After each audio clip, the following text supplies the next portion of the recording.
안녕하십니까, 이성수의 증시 토크입니다. 자, 오늘 금요일장에 외국인의 정말 무서운 대규모 매도가 쏟아지면서 아침 초반부터 해서 주식시장이 크게 휘청이는 모습이 나타나고 있습니다.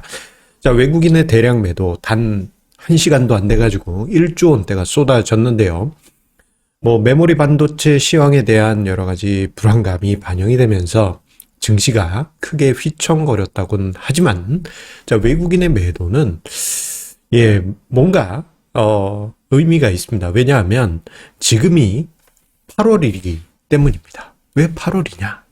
2월, 5월, 8월, 11월 이렇게 3개월마다 외국인의 매도 망령이 꼭 등장합니다. 자, 오늘 증시 토크 그 안에 담겨 있는 의미는 무엇일까요? 여러분들께서 이것을 이해하신다면요, 정말 엄청난 투자 지혜를 얻으시는 게 될 것입니다. 자, 오늘 증시 토크도 구독, 좋아요 버튼과 함께 시작하도록 하겠습니다. 자, 오늘 장중에 외국인의 매도 정말 무서웠습니다. 제가 이제 아침 출근하고 잠깐, 한 10시 조금 전까지 다른 거를 좀 바쁘게 하고 있었어요. 그러다가 딱 시장을 봤는데, 어이구, 이 모양이 나왔더라고요. 1시간도 안 돼가지고 1조 원 이상의 외국인 매도 쏟아졌고, 그 이후에도 지속적으로 외국인 매도가 쏟아지면서 1시 정도에는 2조를 넘어가는, 외국인의 매도세가 등장하게 됩니다. 자, 코스피 시장에서만 이 정도 강도로 쏟아졌다 보니 시장은, 정말 허무하게 무너져 내렸고요. 주가지수 주도주라고 할 수 있는 삼성전자는, 그야말로, 오늘 가장 난리 난 종목 중에 하나이죠.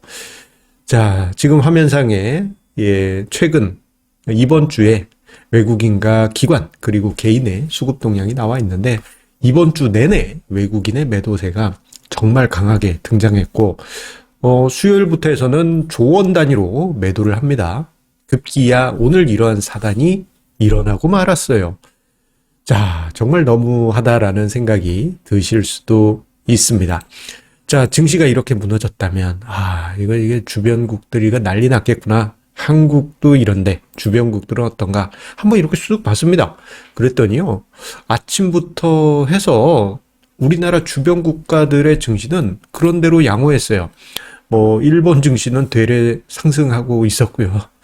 중국 증시, 홍콩, 대만 증시는 이제 반도체가 있으니까 그나마 반도체 시황이 있다 보니 그런대로 우리 증시처럼 비슷한 영향이 있긴 하였습니다만, 전반적으로 약세 흐름이라기보다는 우리나라에 비해서는 상대적으로 매우 양호한 그러한 흐름이 나타났습니다. 자, 이러면 이거 우리나라만 이거 너무한 거 아니냐, 이런 생각이 들 정도더라고요. 자, 왜 이런 현상이 일어났을까? 곰곰이 생각하다가 지금이 8월이라는 것을 다시 떠올릴 수 있었습니다. 그런데 왜 8월인데 왜 외국인 매도 이게 갑자기 떠오릅니까? 그렇게 이제 궁금해 하실 수가 있죠. 자, 그것을 설명드리기 위해서는 우리가 이제 패시브 전략의 히스토리를 좀 아실 필요가 있습니다. 아니, 왜 생뚱맞게 패시브 전략? 자, 패시브 전략이란 것은 주가 지수를 추종하는 그런 전략이죠. 지금은 이제 외국인 기관뿐만 아니고 개인 투자자분들도 자산 배분적 이용하실 때 패시브 전략을 많이 사용하십니다. 1970년대 존 보글이 인덱스 펀드를 출시하면서 처음 시작이 됐는데, 이 패시브 전략의 이론적인 기반은 현대투자론입니다. 현대투자론에서 이야기하는 것은 시장은 완벽하기 때문에 투자자들은 어렵게 투자하지 말고 액티브하게 투자해서 초과 수익을 만들려고 용 쓰지 말고 그냥 지수에 투자하라.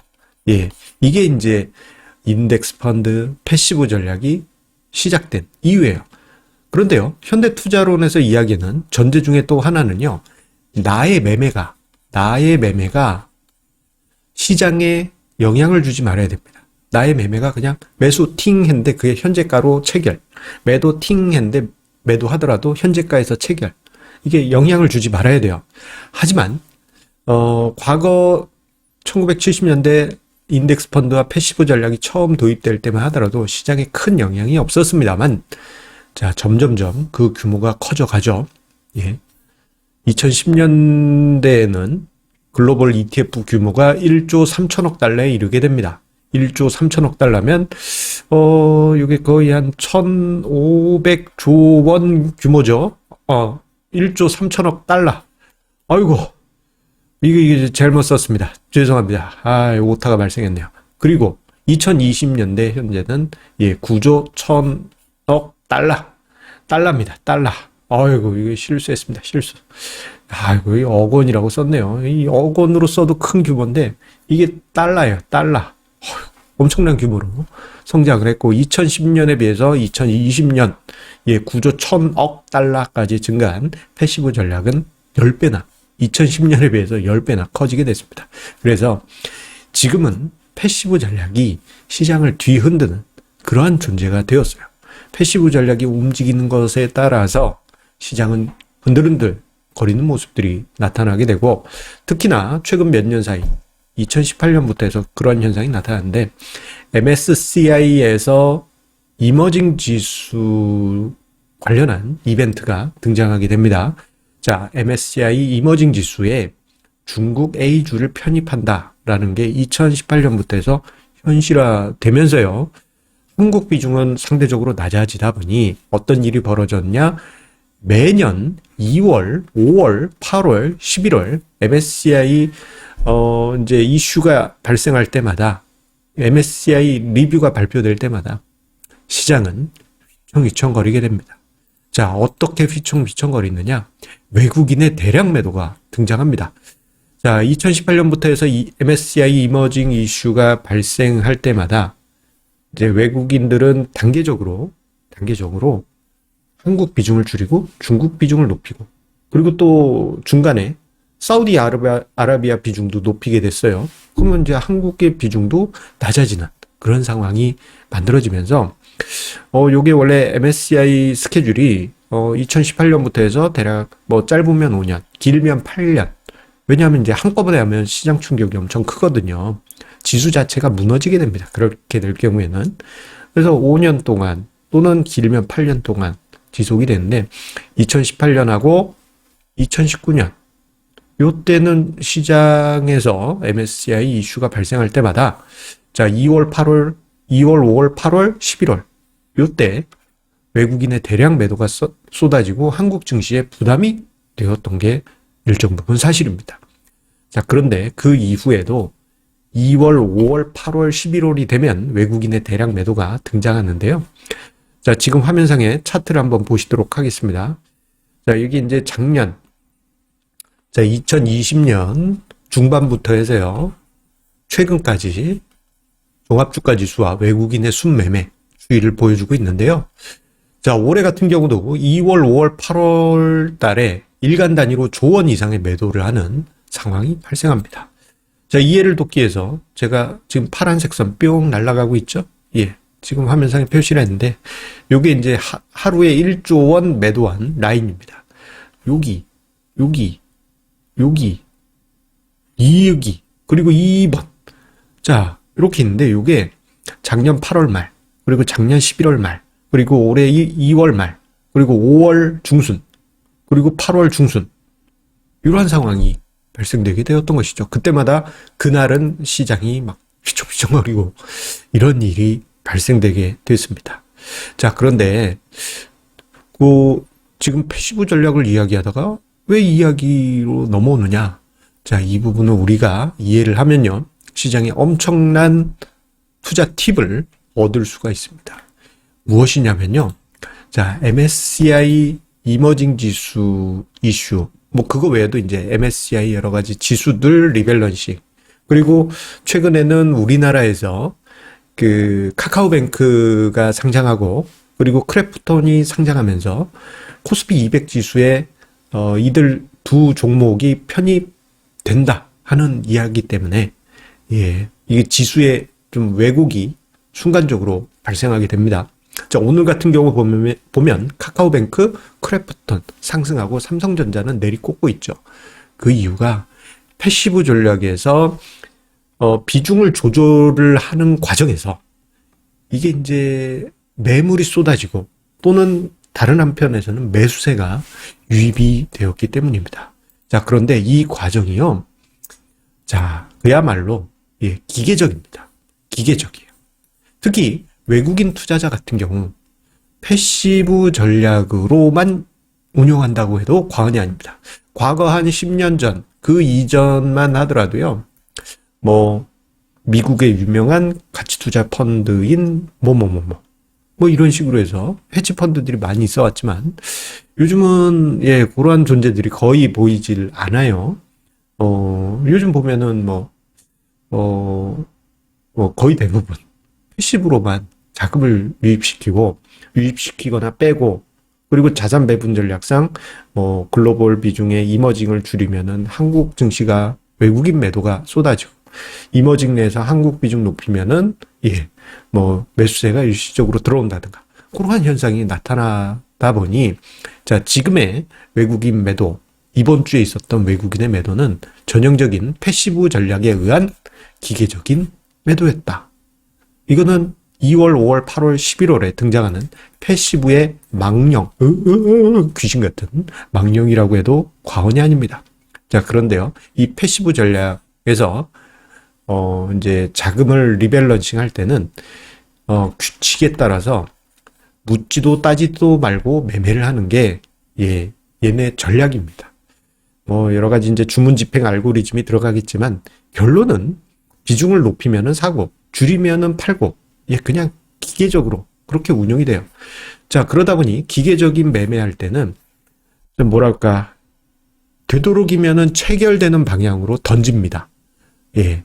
그냥 높은 호가에 걸어놓고 체결될 때까지 기다려야지 이렇게 낭만적으로 매매를 할 수가 없어요.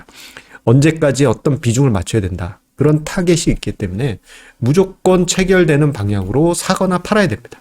결국 이러한 기계적인 매매로 인해서 오늘 아침 예, 1시간 만에 1조 원대의 외국인 매도가 쏟아지고 예, 시장에 충격을 줬지 않습니까? 이것은 패시브의 망령입니다. 자, 그런데 우리가 봐야 될 것 중에 하나는 글로벌 ETF만 보았을 때 지금 9조 달러가 넘어 있잖아요. 이거 1경 원 이상 되는 엄청난 수준이라고 할 수 있어요. 자, 그 외에도 이제 패시브 관련해서 보면은 인덱스 펀드도 패시브 전략이고, 그리고 액티브 투자를 하는 펀드라고 하더라도 코스피 200이나 주요 지수를 추종하는 그러한 패시브 성향을 가지고 있기 때문에 그 규모, 패시브 전략을 추구하는 자산 규모는 1경 수준이 아니고 그거보다 훨씬 클 겁니다. 전 세계적으로. 자, 그런데 이 자금들이 기계적으로 움직이게 되면은 그들이 추구했던 이상향, 현대투자론에서 말하는 나의 매매가 시장에 영향을 주지 않는다라는 전제는 깨집니다. 예, 시장을 왜곡시키게 되죠. 시장을 왜곡시키는 것은 무엇이다? 그 안에서 투자의 기회가 만들어지게 됩니다. 어거지로 왜곡이 만들어졌다? 예, 그러면은 마치 형상기억 합금처럼 다시 제자리로 돌아가는 것이 주식시장입니다. 자, 그 왜곡을 우리 개인 투자자분들이 예, 잘 활용하고 계신다라는 생각을 저는 가지고 있습니다. 2020년이 그 분기점이었다고 생각하고요. 그 전까지는 예, 그야말로 옛날 개미 투자자, 예, 좀 아쉬웠던 그 개인의 모습이지만 2020년 동학개미 운동 속에 개인 투자자분들이 질적으로 바뀌었어요. 예. 예전에는 투자 심리도 쉽게 무너지고 주가가 빠진다. 그러면은 이거 어떡하지? 발 동동 구르다가 이거 투자 전략을 어떻게 해서 좀 포트폴리오 바꿔봐야 될 기회가 아닌가? 이런 얘기가 나오더라도 주식이 물려서 난 어떻게 하지도 못한다. 이런 식으로 그냥 방임하시는 분들이 많았는데 지금 같은 경우에는 자산 배분 전략 예, 쓰시는 분들 많죠. 그리고 자산 배분 전략뿐만 아니고 포트폴리오 리밸런싱이라든가 재편성 예, 여러 가지 아이디어들을 현실에서 사용하고 계십니다. 자, 개인의 이러한 매수는 과거 개인하고 전혀 틀려요. 오히려 지금의 외국인 어디 있죠? 이거 빨간 줄. 열심히 팝니다. 작년부터 해서. 그리고 초록색, 요 기관사마죠. 기관사마님. 예, 사마. 예, 윤사마 말고 기관사마님. 예, 비꼬는 말입니다. 열심히 팔고 계십니다. 열심히 팔고 계셔요. 자, 다들 패시브 전략을 쓰고 있기 때문에 시장을 스스로 왜곡시키면서도 내가 팔았는데 주가가 빠졌네? 아, 시장은 완벽해. 예, 이런 착각에 지금 빠져 있는 게 아닐까 싶습니다. 오히려 우리 개인 투자자분들은 그 안에서 그 왜곡을 기회로 만들고 합리적인 투자를 하고 계시다 생각합니다. 자, 그렇기 때문에 어떻게 보면 8월에 지금 이번 주에 외국인의 대량 매도가 나왔다라는 점은 결론적으로 패시브에 의한 왜곡 현상이라고 할 수 있겠고요. 자, 그래서 저는 오히려 두렵지가 않습니다. 오히려 반갑다 친구야. 예. 좋은 종목도 헐값에 던지는 그러한 상황을 만들어 주었으니 말입니다. 예. 뭐 그 외 명분은 반도체 시황 어려울 수 있어요. 고점 논란 등등 여러 가지 이제 명분들이 있지만 그 트리거를 당겨준 기계적인 외국인 패시브 물량에 저는 고맙다고 그렇게 이야기를 하면서 3일간의 연휴를 준비하려고 합니다. 자, 물론 시장이 하락해서 조금 아쉬운 것은 있죠. 없을 수는 없죠. 다만 그것을 너무 고통스럽게 생각하지 마시고요. 자, 오히려 담담하게 이렇게 이제 시장이 왜곡되면 거기서 좋은 종목들 지금 2분기 기업들 실적 나오는데 저 볼 때마다 깜짝깜짝 놀란 기업들이 많아요. 그런데도 이 가격이면 이거 뭐야? 왜 이렇게 싸? 예. 버려진 흑진주들. 예. 여러분들 현명한 투자 해안과 함께 그들 종목 찾으시고요. 지금 화면상에 아름다운 해변의 모습이 나와 있는데 3일 동안 연휴 15, 16 아니요. 내일부터죠. 14, 15, 16. 2박 3일 즐거운 시간 보내시고 그리고 오늘부터 휴가 가신 분들도 많더라고요. 즐거운 연휴 보내시기 바라겠습니다. 자, 그러면 우리 다음 주 월요일 말고 화요일 8월 17일에 만나 뵙도록 하겠습니다. 감사합니다.